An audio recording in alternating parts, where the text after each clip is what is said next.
اللہ کی قسم موت چھٹی کا نام. اگر اللہ راضی ہے نا، اگر اللہ راضی ہے تو موت چھٹی کا نام. موت، گھر پہنچ گئے، گھر پہنچ گئے. اس پیاس کو برداشت کرو.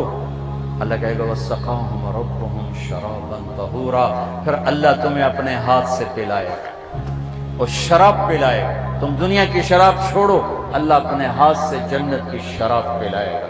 تم دنیا میں پاک دامن بن کے رہو، اللہ جنت کی حسین ترین نیک خوبصورت لڑکیوں سے تمہارا نکاح کرے گا جو مٹی سے نہیں بنی، مشک، عنبر، زعفران اور کافور سے بنی. مشک، عنبر، زعفران، کافور سے. اور ان کا قد اس تمہاری بلڈنگ سے بھی اونچا ہے. 130 فٹ ان کا قد ہے، 130 فٹ. اماں حوا اور ابا آدم 130 فٹ کے تھے. یہ وقت کی رفتار نے ہمیں گھسا گھسا گھسا گھسا کے یہ 5 فٹ کر دیا ہے، آگے اور چھوٹے ہو گئے. جنت کی لڑکی 130 فٹ پر ہے، تمہیں بھی اللہ 130 فٹ کر دے گا. اور لمبے بال حسن ہوتا ہے، حسن ہوتا ہے. جنت کی لڑکی کے بال کندھوں پر نہیں ہیں، شانوں پر نہیں ہیں، سر کی چوٹی سے چلتے ہیں اور پاؤں کی ایڑی کا بوسہ لیتے ہیں. 130 فٹ لمبے بال ہیں. جب وہ یوں سر ہلاتی ہے اور اپنے بالوں کو لہراتی ہے تو پوری جنت میں لاکھوں سورج چمکنے لگتے ہیں، کروڑوں ہر بال میں سے شعائیں نکلتی ہیں. جیسے یہ سٹیج کو نہیں سجاتے مختلف رنگوں سے، ایسے اس کے بالوں سے مختلف رنگ نکلتے ہیں. پوری جنت میں روشنیاں پھیل جاتی ہیں. اس کے یہ بالوں کا حسن ہے. سورج کو انگلی کا پورا دکھائے تو سورج نظر نہ آئے تو چہرہ کیسا ہوگا، جب انگلی ایسی ہے تو چہرہ کیسا ہوگا. اور جنت میں نور کی چمک اٹھے گی. جنت ایسے دیکھیں بھائی یہ نور کہاں سے آیا ہے؟ تو کہیں گے فرشتے ایک لڑکی خامند کے سامنے مسکرائی ہے، اس کے دانتوں سے یہ نور نکلا ہے جس نے جنت کو چمکایا ہے.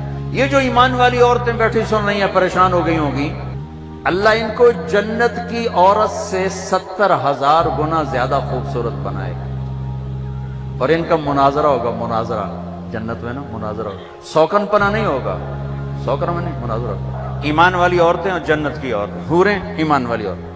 اب جنت والی عورتیں کہیں گے نحن الخالدات فلا نموت، ہم نے موت نہیں دیکھی زندہ.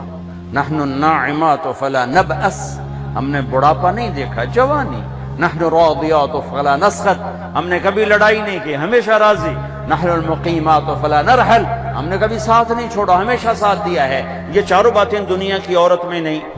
جوانی بھی مستقل نہیں، بڑھاپا آتا ہے، اور موت بھی ہے، اور ناراضگی بھی ہے، اور ساتھ کا چھوڑنا بھی ہے. موت آ جاتی ہے، ساتھ چھوڑ جاتا ہے. اب اس کے جواب میں مومنات کیا کہیں گی؟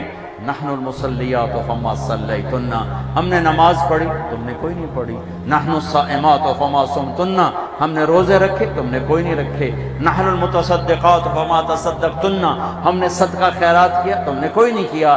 ونحن المتوضئات فما توضأتن، ہم نے روزے رکھے تم نے روزے کوئی نہیں رکھے. تو حضرت عائشہ فرماتی فغلبنہن، تو ایمان والی عورتیں جنت کی عورتوں پہ غالب آ جائیں. یہاں مردوں پہ غالب، وہاں حوروں پہ غالب. اللہ کے نبی کی عورتیں بیویوں سے حسن سلوک کرو. تمہیں ایک عجب حدیث سناؤں. سب سے پہلے جو طارق جمیل کا عمل تولا جائے گا، سب سے پہلا عمل آپ کا میرا، سب سے پہلا عمل جو تولا جائے گا نماز روزہ نہیں، حج نہیں، زکوٰۃ نہیں، تبلیغ نہیں، جہاد نہیں، علم نہیں، تہجد نہیں. تو کیا سب سے پہلے آپ کا اپنی بیوی سے سلوک تولا جائے گا، اور سب سے پہلے بیگم کا خامن سے سلوک تولا جائے. وہ رابعہ بصری بھی ہے نا، وہ رابعہ بصری بھی ہے جن کی ضرب المثل بن گئی بندگی تقوی. پہلے یہ تولا جائے گا خامن سے کیا سلوک ہے. جنید بغدادی بن گئے، شیخ عبد القادر جیلانی بن گئے. خیر یہ تو وہ ہستی ہیں جن کا حساب بھی نہیں ہوگا انشاءاللہ، لیکن میں ویسے کہہ رہا ہوں کہ کوئی بندگی میں شیخ عبد القادر جیلانی قطب سبحانی رحمت اللہ علیہ کو پہنچ رہا ہے، کوئی جنید بغدادی کو پہنچ رہا ہے، لیکن جب تولا جائے گا تو پہلے بیوی سے سلوک تولا جائے گا۔ تو اپنے گھروں میں حسن سلوک رکھو۔ بیویوں سے کہتا ہوں خامدوں سے حسن، بیوی مسکرا کے ملے خامد کو جب وہ گھر آئے تھک کر، تو اس کو اللہ کے راستے میں جہاد کرنے کے آدھے کے برابر اجر ملتا ہے، آدھے کے برابر۔ تو اپنے گھروں کو خوبصورت بناؤ حسن سلوک کے ساتھ۔ طعنہ، طنز، بولیاں، وہ انسان نہیں جو عورت پہ ہاتھ اٹھائے۔ میرے نبی نے فرمایا اس میں کوئی خیر نہیں جو عورتوں پہ ہاتھ اٹھاتا ہو۔ آخری خطبے میں عورتوں کو حصہ دیا، بیویوں کو، خامدوں کو نہیں، عورتوں کو۔ استوصوا بالنساء خیرا، یہاں سے پیراگراف شروع ہوتا ہے اور لمبی عبارت آپ نے صرف عورتوں کے حقوق بیان فرمائے۔ تو میرا معاشرہ امبیلنس سا ہے، کہیں خامند بیوی خود نادان ہیں تو لڑ کے تباہ ہو رہے ہیں، کہیں خامند بیوی میں محبت ہے لیکن ساس شریف نے جنازہ ہی کٹ چھڑیا ہر شہر۔ سسر اوپر تلوار لے کر، ساس کا اپنا جبر ہے، سسر کا اپنا جبر ہے، نند کا الگ جبر ہے۔ کہیں بچے کے ماں باپ نے گھر برباد کیا ہوا ہے، کہیں بچی کے ماں باپ نے گھر برباد کیا ہوا ہے۔ ایک بچہ میرے پاس آیا کہ ہم میاں بیوی لڑ پڑے تھے، اب ہم ملنا چاہتے ہیں، لیکن دونوں کے والدین کہتے ہیں کبھی نہیں ملنے دیں گے، اب یہ قصہ ختم ہونا چاہیے اور ختم ہوگا، ہو گیا۔ یہ جبر، یہ ظلم، چونکہ ہمارا جوائنٹ فیملی سسٹم ہے، میں ہاتھ جوڑتا ہوں، میں کسی رشتے کو اچھالنا نہیں چاہ رہا، لیکن جو گھروں میں ہو رہا ہے میں بتا رہا ہوں۔ کہیں خامند نادان ہے، بیوی کے ساتھ بدتمیز ہے، کہیں بیوی نادان ہے، خامند کے ساتھ بدتمیز ہے، کہیں دونوں بہت اچھے ہیں لیکن خامند کے ماں باپ کا ظلم ہے، کہیں بچی کے ماں باپ کا ظلم ہے، کہیں بہن بھائیوں کا ظلم ہے۔ اللہ کے واسطے اپنی حدود میں رہو، اپنی حدود میں رہو۔ یہی تمہاری یونیورسٹی میں پچھلی دفعہ بیان کر کے آیا، آفس میں بیٹھا تھا، ایک بچی باہر رو رہی تھی، تو مجھے کہا یہ ایک بچی باہر رو رہی، آپ سے ملنا چاہتی۔ تو میں چلا گیا، ساتھ آفس کے چھوٹا سا کمرہ ہے، تو پھر بھی رو رہی۔ میں سمجھا شاید میرا بیان سن کے کوئی زیادہ اثر لے لیا ہے۔ وہ کہنے لگی مولانا آپ عورتوں کے حقوق بیان کرتے ہیں لیکن آپ متعلقہ عورتوں کے تو کبھی نہیں بیان کرتے۔ مجھے یوں لگا جیسے مجھے کسی نے نا خنجر سے دو ٹکڑے کر دے، کہا آپ متعلقہ بچیوں کے بارے میں تو کبھی نہیں بولے۔ اس کے بعد سے میں نے بولنا شروع کیا، پھر میں نے کہا کیا ہوا بیٹی آپ کو طلاق؟ جی مجھے طلاق ہوئی، میں طلاق یافتہ ہوں۔ کیا مسئلہ تھا؟ کہا میرا خامند بہت اچھا تھا، ہم دونوں میاں بیوی میں بہت محبت تھی، بس میرا سسر کہتا اوے مینو چنگی نہیں لگدی انہوں طلاق دے، اوے مینو چنگی نہیں لگدی انہوں طلاق دے۔ تو 1 سال تک تو میرے خامند نے پریشر برداشت کیا، پھر اس نے کہا میں بہت مجبور ہوں، ماں باپ کا پریشر ہے، اور مجھے طلاق دے کے گھر بٹھا دیا۔ اب کوئی ہے ہی نہیں جو ہمیں پوچھے، بوڑھے لوگوں کے رشتے آتے ہیں۔ متعلقہ بچیوں کو پہلے دیکھا کرو، بیوہ بچیوں کو پہلے دیکھا کرو۔ میرے نبی نے متعلقہ بیوہ عورتوں سے شادی کی، صرف ایک کنواری سے شادی کی، اور ہمارے یہاں طلاق کی ہوئی ہے، انت طلاق ہو گئی، انت طلاق ہو گئی ہے، انت طلاق ہو گئی۔ 99% ظلم لڑکے والوں کی طرف سے ہوتا ہے، 1% لڑکی کا ہوتا ہے نادانی، لیکن اکثر لڑکوں کا ظلم ہوتا ہے۔ وہ رشتے تلاش کرو جو بچیاں بیٹھی ہوئی ہیں، کہیں بچیوں کی شادیاں ہو گئی ہیں، بچہ ساتھ لے کر گئی ہیں، یا نوجوان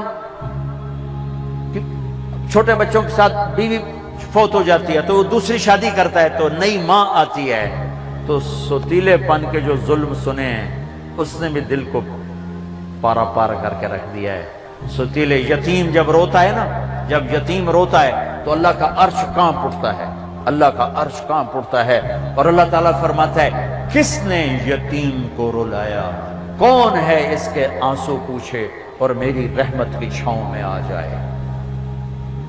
جہاں کہیں باپ سوتیلا ہے، کہیں ماں سوتیلی ہے، اللہ کا واسطہ دیتا ہوں اللہ کی رحمت کی چھاؤں میں آ جاؤ، سوتیلی اولاد سے حسن سلوک کر کے متعلقہ بچیوں کو پوچھو۔ اس کے بعد پھر میں نے یہ حدیث میں نے پڑھی تھی، بیان نہیں کرتا تھا، بھول گیا تھا۔ میرے نبی نے فرمایا تمہیں سب سے اعلیٰ درجے کا صدقہ بتاؤں، سب سے اعلیٰ درجے کا صدقہ بتاؤں، سب سے اعلیٰ درجے کا صدقہ جی کیا کہ جس کی بیٹی کو طلاق ہو گئی اور وہ گھر آ کے بیٹھ گئی، اس پہ خرچ کرنا سب سے اعلیٰ درجے کا صدقہ ہے۔ اللہ ایمان والی عورتوں کو جنت کی عورتوں پر بھی غالب کرے گا۔ یہ خوبصورت زندگی ہے، اور ایک چھوٹا سا کام سارے کر لو، بہت بڑا مجموعہ ماشاءاللہ، احباب جمع ہے میر، حال دل کہہ لے ہاں، پھر التفات دل دوستاں رہے نہ رہے۔ میں آپ سب نوجوانوں سے ایک مطالبہ کرتا ہوں، آج بیٹھے بیٹھے توبہ کر، توبہ کر۔ اللہ کی قسم، اللہ کی قسم، آپ کہو گے نا کہ اللہ میری توبہ، آپ ایسے نکلو گے گناہوں سے جیسے مکھن سے بال نکلتا، اور یوں پاک ہو جاؤ گے جیسے ماں کے پیٹ سے آج نکلے ہو۔ اللہ کو معاف کرنا اتنا اچھا لگتا، یہ نہ ڈرنا کہ میں نے مانچسٹر میں بیان کیا، یہ توبہ کی بات کی۔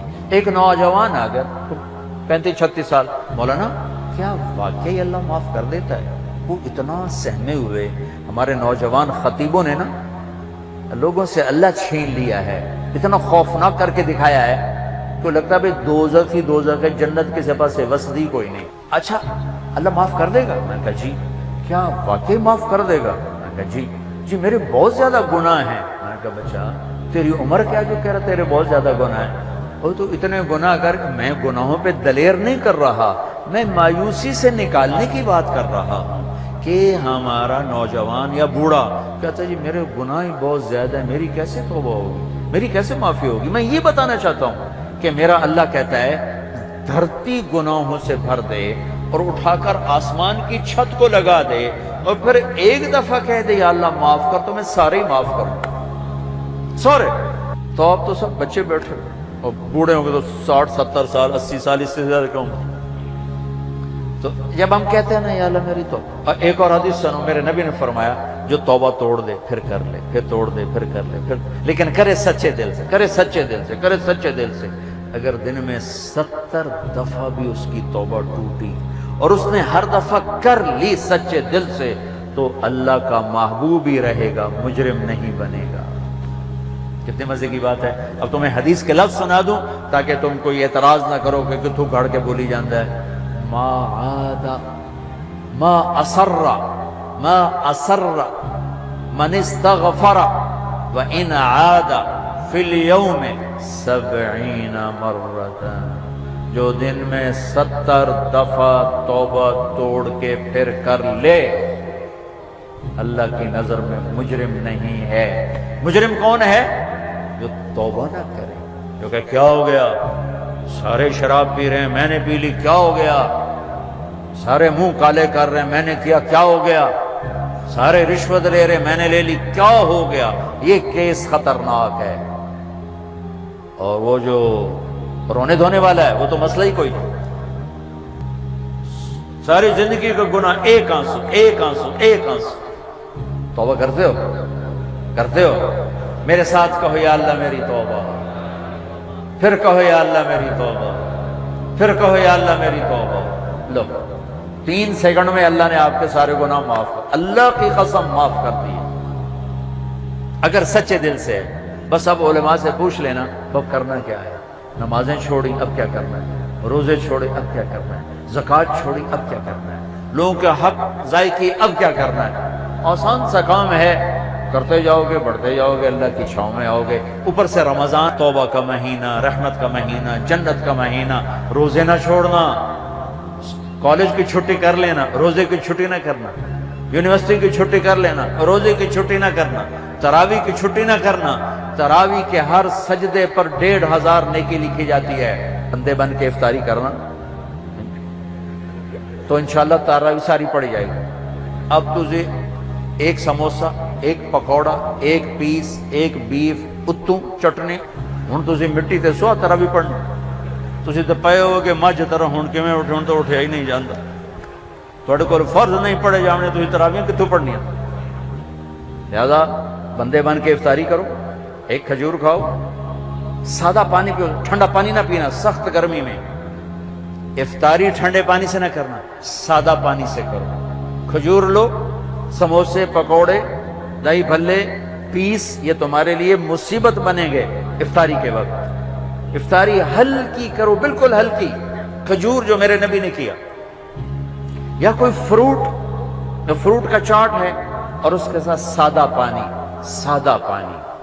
یہاں تک کہ آپ کا معدہ فنکشن میں آ جائے۔ مغرب میں نماز پڑھو، اب ٹھنڈا پانی پینا چاہتے ہو پی لو، کوئی مسئلہ نہیں، لیکن زیادہ ٹھنڈا نہ پیو، وہ اور مصیبت ڈالتا ہے۔ تراویح پڑھ کے اب کھانا کھا لو، باہیں ساری پرات کھا جاؤ تو باہیں ساری پلیٹ کھا جاؤ۔ تراویح پڑھی گئی، چونکہ نقصان بڑا ہے اگر تراویح چھوٹ گئی، ہر سجدے پہ 1500 نیکی، 60,000 آپ 1 گھنٹے میں کماؤ، کتنا سستا سودا ہے۔ اور عورتیں گھر بیٹھے آرام سے چند منٹوں میں 20 تراویح پڑھ سکتی ہیں۔ آپ کو قرآن سننا پڑتا ہے، ایک تراویح نہ چھوڑو، روزہ نہ چھوڑو، اور انشاءاللہ العزیز سارے معاف ہو جائیں گے۔ تو اللہ تعالیٰ آپ کا یہ اجتماع مبارک کرے۔ ماشاءاللہ ماشاءاللہ، ہمارے ذیشان بچے نے بڑی محنت کی ہے، ابراہیم نے بڑی محنت کی ہے، اللہ ان کے تمام ساتھیوں نے، اللہ ان کی محنتوں کو قبول فرمائے، ہمارے لیے ذریعہ نجات بنائے۔